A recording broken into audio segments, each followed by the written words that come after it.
Why does God allow bad things to happen? This is a very important question that a lot of people have asked. It's because bad things operate within free will, human free will.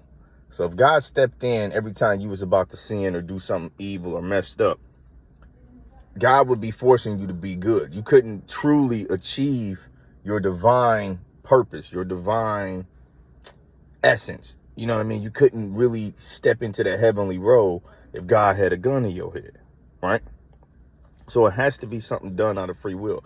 Your evolution in God into divinity has to come through your own decisions and your own will. You have to will yourself into being divine. And a part of willing yourself into this is to have some type of spiritual, physical, and mental like strength behind you. Otherwise, you're just going to keep falling victim to the repetitive nature of sin. I mean, so just know God operates and follows its law, and we're the only ones that don't do it. So if you ever feel like if God is real, he wouldn't allow evil to exist. God has to allow evil to exist in order for you to exist. Life itself can be chalked up to a testing ground. It's to see who's actually built for that before he lets you in the gates, bro. You can't just let anybody in your home. Y'all don't do that. Why would God do that? So if you're looking at it from that perspective, then you got to see it as a test, and you got to see, okay, I do have it. It's like a choose your own adventure book. You have the power to make certain decisions to eradicate evil within yourself.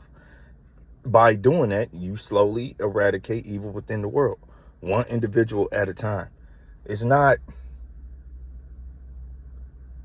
really, it's about people, but at the same time, it's not about people, because even if everybody gets themselves in order spiritually, mentally, emotionally, physically, right? Evil still exists because it's still alive. It's still a part of life on this planet. So evil is a separate thing from the evil that people do. The evil that people do is just a matter of choice. But the evil of that decision is something else entirely. That's a living beast, bro, inside of men and women's hearts. And then we justify making certain decisions that are of evil nature. It's very interesting. But I hope that brought somebody some clarity. God has to allow evil to exist because God allows you to exist. And God loves you.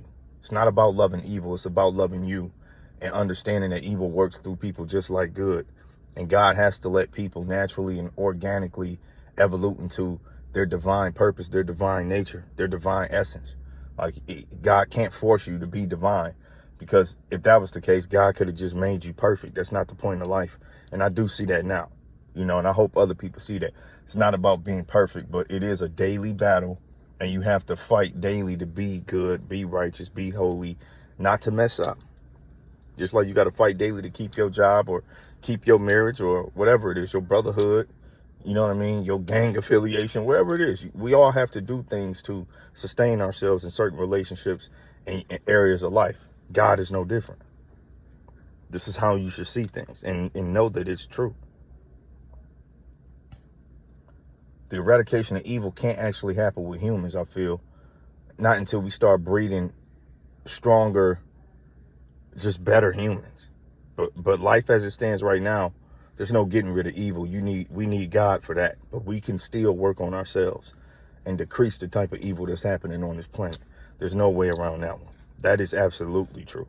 So know that. All right, I'm gone.